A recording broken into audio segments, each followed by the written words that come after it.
ஒரு சின்ன கஞ்சி செய்கிறேன், 2 பேருக்கு கஞ்சி செய்ய போகிறேன். இப்போ அரிசி வந்து சும்மா கொஞ்சம் ஒரு 4 டேபிள் ஸ்பூன் இருக்கும் அரிசி. பாருங்கள், சிகப்பு அரிசி.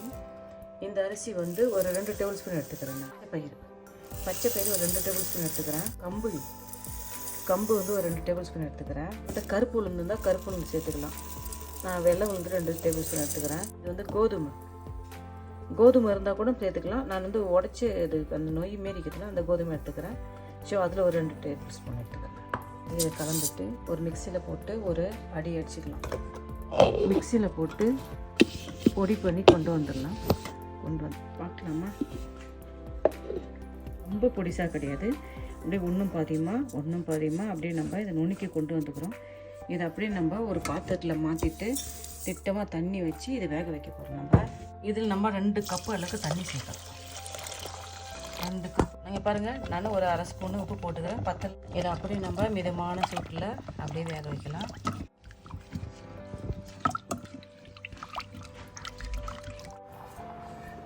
மூடி போட்டு 2 நிமிஷத்துக்கு ஒரு வாட்டி நம்ம கிண்டி விடுவோம், இல்லைன்னா அடி பிடிச்சிடும். பார்க்கலாம். மிதமான தீயில இது வேக வைக்கணும். ரொம்ப வந்து அதிகமான ஹீட்டில் வச்சா இது வந்து அடி பிடிக்க வாய்ப்பு இருக்குது.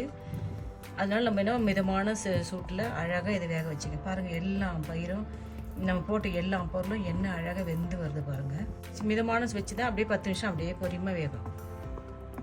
அவ்வளோது. ரொம்ப சத்தான பொருளுங்க. ரொம்ப ஜுரமாக இருக்கிறாங்க, காய்ச்சலாக இருக்கிறாங்க, அவங்களால இட்லி சாப்பிட முடியாது, தோசை சாப்பிட எதுவுமே சாப்பிட முடியாது. இப்போ இது போல் நீங்கள் அந்த தானியத்தெல்லாம் ஒரு வாட்டி அந்த மிக்சியில் போட்டு ஒரு அடி அடிச்சுட்டு அப்படியே தண்ணியில் போட்டு இது போய் வேக வச்சு கொடுத்தீங்கன்னா அவங்க கப்பில் ஊற்றி குடிப்பாங்க. ஆமாம், இதில் வந்து தாளிப்பு கீழிப்பு ஒன்றும் போடக்கூடாது. அப்படியே உப்பு தான், உப்பு 2 கல். அவங்களுக்கு ஏற்ற மாதிரி உப்பு வந்து பாதி உப்பு போட்டு அதை அழகாக குடிக்கலாம். வாங்க சாப்பிட்டு பார்க்கலாமா? வாங்க சாப்பிட்டு பார்க்கலாம்.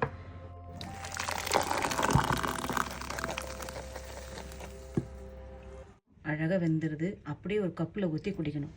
இதுக்கு சைட் டிஷ் என்னென்னா, இங்கே பாருங்கள், கொஞ்சம் மாங்காய் ஒரு கட்டு வச்சுக்கிறேன், கொஞ்சம் புதினா ஒரு கட்டு வச்சுக்கிறேன். காய்ச்சலால் இருக்கிறவங்களுக்கு இந்த கஞ்சி செஞ்சு உடனே கொடுங்க, கப்பில் போட்டு. இல்லை தாளிப்பு எல்லாம் ஒன்றும் கிடையாது, கொஞ்சம் உப்பு போட்டு சேர்த்து கொடுங்க. இந்த கஞ்சி மீதம் இருந்துச்சுன்னா அப்படியே வச்சிருந்து காலையில் கொஞ்சம் மீதம் இருக்குது. இந்த மீதம் இருக்கிறத ஒரு கப்பை வந்து கொஞ்சம் தயிர் போட்டு சின்ன வெங்காயம் வச்சுட்டு கடிச்சினா ரொம்ப நல்லா இருக்குங்க.